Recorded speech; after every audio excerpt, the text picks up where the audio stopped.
Tu sais, je me suis toujours quand même posé la question, combien de fois on revenait sur la Terre? Et est-ce qu'on revient déjà? Ouais, est-ce qu'on Et puis revient en combien de fait? fois? Mhm. Tu te souviens, on avait dit une fois, il y a une espèce de. On avait appelé ça le fil rouge de l'âme. Ouais. Comme si il y avait comme une histoire de A à Z. Mhm. Et j'aime bien voir ça comme une espèce de parcours.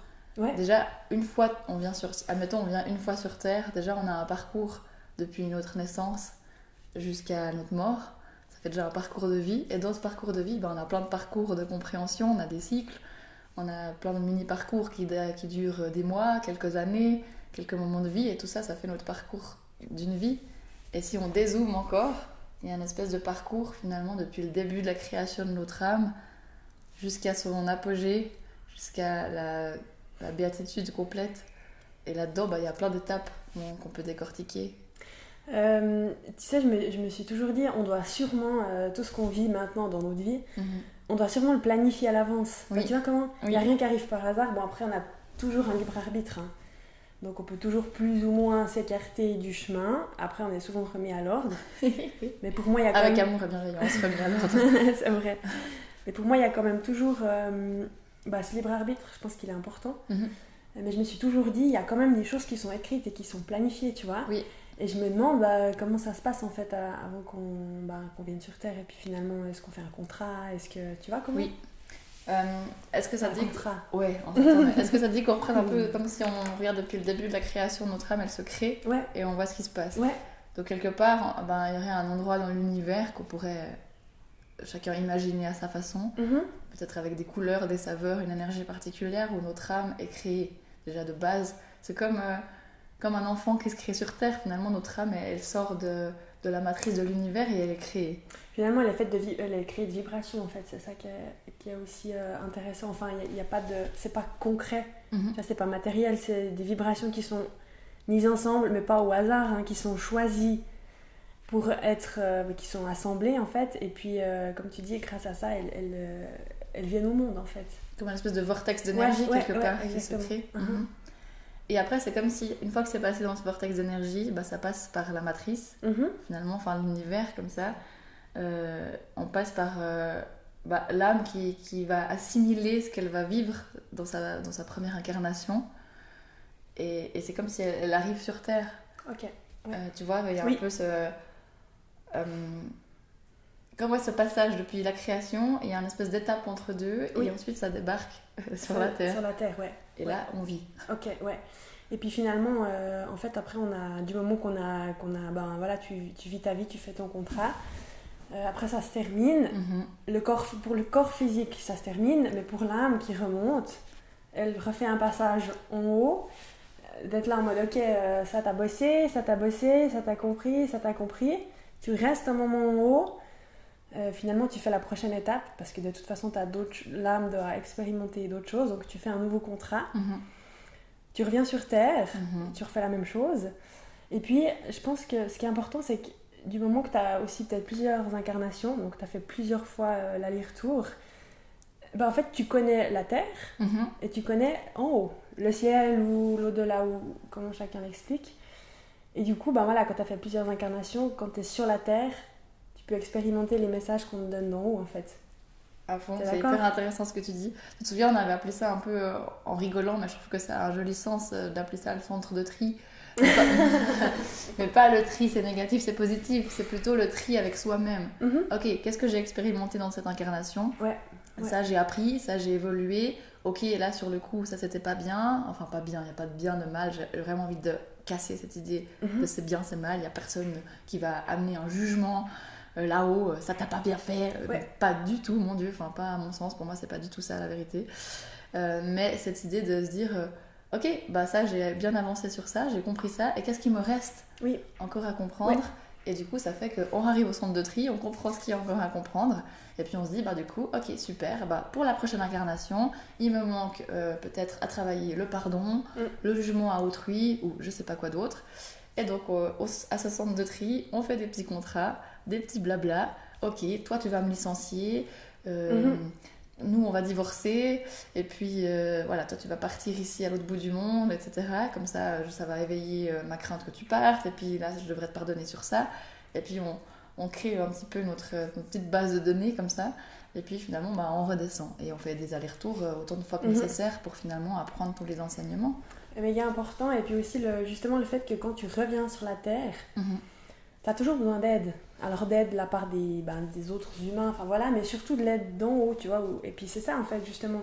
Finalement, de canaliser des messages, de recevoir des messages, c'est que tu as déjà expérimenté en haut, tu es connecté, et puis tu peux recevoir justement des aides, des enseignements, tu peux demander de l'aide, enfin tout en fait finalement. Il y a toujours tout qui fonctionne, parce que bien que tu sois sur la Terre, tu es connecté en haut. Parce que finalement, tout est vibration, donc en haut c'est vibration, puis tu peux, si tu émets une haute fréquence, tu peux te connecter en fait. Complètement, finalement l'effet de vibration, vibration c'est en haut, donc on est vibration, donc nier qu'il n'y a rien avec en haut, c'est nier un bout de qui on est. Clairement. C'est aussi nier notre connexion à la Terre, parce que la Terre est vibration, la nature est vibration, les animaux sont vibration, donc le ciel est vibration aussi. Et comme tu dis, on ne pourrait jamais, à mon sens en tout cas, avancer dans ces cheminements seuls. On ne peut pas se souvenir, purée, là on avait décidé que tu devais me licencier, je suis au bout de ma vie, tu m'as licencié, j'ai peut-être besoin d'avoir de l'aide de mes guides là-haut, qui me disent purée, souviens-toi, t'avais signé pour ça, c'est parce que tu devais prendre une autre route, ou c'est parce que ce métier il n'est pas pour toi, etc. Mais sinon on croit que les choses sont contre nous, on les vit mal, alors que finalement quand on prend connexion avec la source, l'univers, chacun l'appelle comme il veut, avec ses anges, ses guides, on comprend que les choses ne sont pas contre nous, mais sont bien faites avec amour pour notre évolution. Oui, puis finalement j'ai envie de dire c'est un challenge d'être ici, parce que tu te souviens pas de ce que tu as... Tu vois, j'ai signé quoi? C'est pas comme si tu as ton petit papier, tu as la marche à suivre, ça, et puis finalement c'est facile en fait. Tu reprends ta marche à suivre. Il n'y a pas, finalement, quand tu reviens, quand tu nais ici, sur cette terre, tu te souviens pas. Et c'est ça qui est un challenge. Et puis j'ai aussi envie de faire le parallèle avec, tu sais, on parlait dans les autres podcasts des vies antérieures. Oui. Finalement, c'est rien que ça en fait. C'est que c'était d'autres incarnations.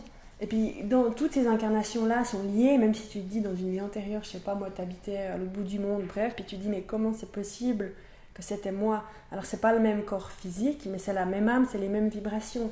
Puis l'âme elle a emmagasiné en fait toutes ces vies antérieures, et puis arrive un moment ou pas, ou voilà, en fonction du parcours de chacun, ça peut arriver qu'il faut travailler dessus, qu'il faut les libérer, et puis au final tout ça fait partie, c'est pas des...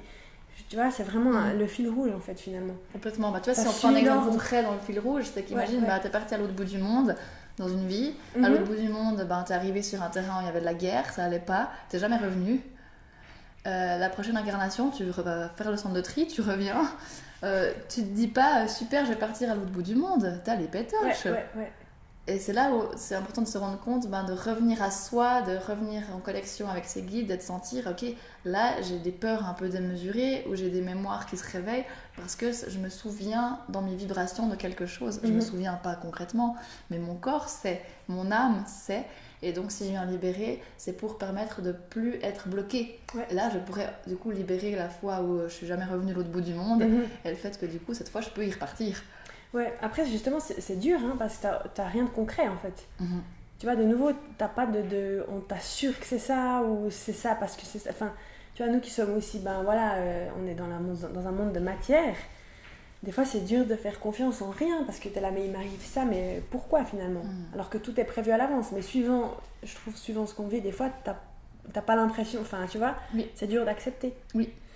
Et puis je me demandais, je sais pas ce que t'en penses, mais est-ce que peut-être quand on quitte cette terre, est-ce qu'il y aurait aussi d'autres planètes ou d'autres choses, tu vois, qu'on pourrait visiter, enfin, oui. Tu vois comment? Tu te souviens, on avait fait un petit peu notre petit dessin là où on a pu se rendre compte que si on prend les termes un peu grossiers, il y a la Terre, il y a notre centre de tri, et puis finalement il y a toutes des planètes autour qui gravitent et qui sont d'autres endroits de matière à aller visiter. Enfin, matière, je suis pas sûre que c'est de la matière, mais enfin, c'est une autre énergie, c'est une autre sorte de vibration, oui, c'est une autre manière de vivre que sur la Terre. Et ça permet une expérimentation autre, ça permet d'autres enseignements, ça permet de comprendre des choses hyper profondes, ça permet de comprendre aussi l'amour inconditionnel, ça permet de ressentir plusieurs choses. Puis certains passages sur les planètes sont nécessaires pour revenir ensuite sur la Terre. Et sur la Terre, de répandre ce qui était appris sur les planètes. Oui. Après, justement, je pense que la Terre, c'est un monde de dualité. Oui. Qu'on retrouve pas forcément en haut. Oui. Et du coup, quand tu fais des petits voyages en haut, tu dis trop stylé. Genre là, il n'y a pas, en fait, il n'y a pas la dualité. Il n'y a pas, enfin, ce qu'on appelle le bien, le mal, le positif, le négatif. Il y a pas, du coup, t'es en haut, t'es là trop bien. Et finalement, quand tu reviens là, t'as cette dualité. Puis en fait, c'est difficile, tu vois. Où il y a pas, c'est pas que le bien, enfin, il y a les deux à gérer. Et puis, des fois, on peut avoir l'impression d'être comme un peu enfermé, finalement. Comme enfermé dans un corps. Qui nous limite. Oui. Mais au final, c'est le but. Je veux dire, c'est le but d'ici, hein. Mais tu vois un peu, si t'as une même âme qui a voyagé sur des planètes, qui a fait des allers-retours, machin, puis après tu reviens là, alors que t'étais sur une planète où, je sais pas, par exemple, l'amour inconditionnel, comme tu dis, où t'es pas limité, où c'est illimité, puis d'un coup tu viens dans un truc où t'as un corps, t'as les bras, les jambes, tu vois, enfin tu peux pas... Tu comprends le truc ? Bah t'es limité par un corps, t'es limité par une société, par cette dualité que t'avais quelque part peut-être aussi oubliée. Donc tu te dis, mais comment je vais avancer dans ce monde de brut ? Comment c'est possible ? Alors oui, on peut trouver ça horrible, trouver ça difficile, se sentir à côté de la plaque, se sentir très différent, jusqu'à peut-être réapprendre à se souvenir que s'il y a eu des passages dans les autres planètes, c'est justement pour en tirer les bons enseignements et de pouvoir l'incarner pleinement dans ce monde de matière, pour justement faire aussi augmenter ce taux vibratoire dans cette dualité, et puis dire on vient faire grandir aussi ce qui se passe sur la Terre, tous à notre façon. Et puis finalement, c'est comme ça que chacun crée son mode d'emploi. De nouveau, parce que je pourrais pas te prêter le mien, tu pourrais pas me prêter le tien, parce que tu vois, si toi t'as fait un aller-retour sur la planète là-bas, et puis finalement, c'est hyper... puis c'est en fait quand t'es sur Terre que voilà, maintenant j'ai vécu tout ça, je suis passée par tout ça, maintenant, comment dans mon quotidien, je peux créer quelque chose qui m'aide à surmonter les épreuves, à mieux vivre, et puis en fonction du fil rouge de ton âme, ça va être complètement différent. Donc de nouveau, d'avoir vraiment il n'y a pas de mode d'emploi similaire en fait. On n'a pas tous les mêmes nombres de passages, comme tu disais, on n'a pas tous visité les mêmes planètes, donc un mode d'emploi il ne fonctionne pas pour une personne comme une autre, clairement. D'où l'important, je pense, de se reconnecter à soi, qui est compliqué quand même, disons-le, se reconnecter à soi et se reconnecter à la source, à ses guides, d'une façon ou d'une autre, à ses guides aussi sur la Terre, pour se dire, moi j'en suis où dans mon cheminement, j'en suis dans quelle incarnation, j'en suis où dans mon passage de vie, et c'est quoi qui est juste pour moi dans ce que j'ai à apprendre là, parce que si on est à telle incarnation, on va pas du tout vivre les mêmes enseignements, et on voit tous autour de nous, on n'a pas tous les mêmes choses à vivre. Clairement. Et c'est aussi ça, je pense, faire grandir ce monde de dualité, c'est de plus être dans ce jugement. Si pour certains son incarnation il doit la vivre de telle façon et que l'autre c'est de telle façon, mais c'est tout à fait juste, et parfois l'être humain il aurait tendance à juger pourquoi lui vit comme ça, pourquoi celle-là fait ce choix-là, parce qu'on n'a pas la même chose à vivre ici et maintenant. Et puis en même temps, qu'est-ce qui est juste, qu'est-ce qui est faux, les chacun deux sont justes. Et puis j'ai aussi envie de dire des fois tu sais, on dit toujours par exemple des personnes plus âgées elles ont plus d'expérience, elles savent mieux, mais finalement par exemple nos parents, ça pourrait être, ils ont fait peut-être, je sais pas, 3 passages sur Terre, alors que toi, t'en as fait peut-être 50. Et finalement, l'âge, ça veut rien dire. C'est le nombre de fois où t'es venu là, tu vois. Donc, au final, des fois, il y a peut-être des choses où tu dis oui, mais il y a des gens qui sont plus âgés qui disent que, ou inversement. Et puis en fait, tu te limites, alors que non, peut-être que toi, t'es déjà venu 50 fois ici, mais peut-être que t'as 30 ans de moins, mais ça veut rien dire. Enfin, tu vois, un peu aussi de s'ouvrir à ça, puis de se dire, mais de se faire confiance à soi. Et de savoir que si tu sais que c'est juste telle ou telle chose, c'est que...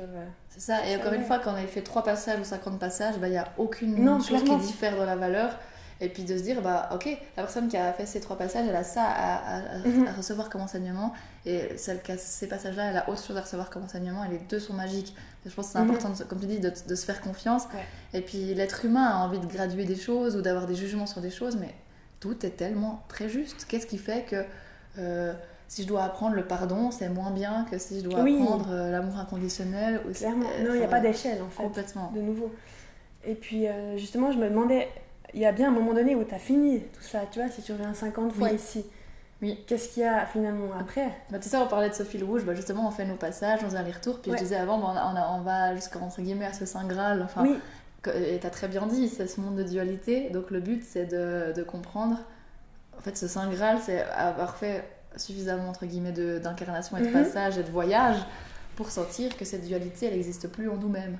C'est comme si on fait un seul avec soi-même, c'est comme si toutes nos parts de nous sont réunies, et ce qui fait qu'on peut se réunir complètement à la Terre et au ciel. Finalement, la terre et le ciel, c'est les deux polarités, le yin, le yang finalement. Et c'est comme si à l'intérieur de nous, il y a ce yin et ce yang. Incroyable. Ouais. Et qu'on réunit ces deux polarités. Donc c'est comme s'il n'y a plus rien qui sépare rien. Okay, on est un avec nous-mêmes, on est un avec le ciel, on est un avec la terre. Et quelque part, c'est atteindre ce fait qu'on est dans une seule et même vibration. Trop bien ce que tu dis. Ça te parle comme ça? Et du coup, ça voudrait dire qu'après, à un moment donné, on s'incarne plus, en fait, finalement. Du moment que tu as passé le... Après, à voir, mais du moment que tu as passé ça, tu restes, tu deviens peut-être un guide ou un ange gardien, ou... Enfin, tu deviens, l'âme devient, t'es pas toi en mode... En mode ici, maintenant, comme on est là. Non, mais dans l'idée. Je pense que c'est ça, oui, effectivement, il y a cette idée d'après de pouvoir guider finalement vers cet amour inconditionnel, vers cette manière de grandir avec la terre. C'est pour ça que moi j'aime bien avoir aussi cette idée, mais il n'y a jamais de mal ou de bien, parce que tout fait partie du cheminement pour que chaque âme grandisse, et chaque âme qui grandit, c'est... Moi je vois ça comme un puzzle, de nouveau, on a tous nos pièces qu'on met ensemble, et plus on grandit ensemble, plus on fait grandir cette terre, et puis plus c'est beau. En fait. Et puis finalement on a besoin de dualité pour grandir. Parce que si ça serait qu'une polarité, tu grandis pas, t'apprends pas. On a besoin des deux, et puis ça c'est uniquement sur la Terre, puis c'est ça qui est le plus challengeant, parce que on retrouve pas ça ailleurs finalement. Complètement. Et puis heureusement que on a, comme on disait, nos guides célestes, si on peut dire comme ça, qui nous aident, et puis on a aussi des âmes sur Terre qui nous permettent de nous challenger, clairement, de nous faire évoluer, totalement. Et de nous réunir dans ce yin et ce yang, d'être plus qu'un finalement. Trop bien. Ouais, là je pense qu'on a bien résumé. Qu'est-ce que t'en penses? Un joli fil rouge sur un petit peu. C'est très résumé, c'est très gros, c'est un peu grossier comme ça, mais c'est vraiment le parcours, un peu une idée du parcours, du dessin qu'on peut s'en faire. Après, pourquoi pas voir si on peut décortiquer un petit peu tout ça. Oui, on verra la suite, comment on fait pour la suite. Finalement, ce que le parcours nous réserve. Exactement.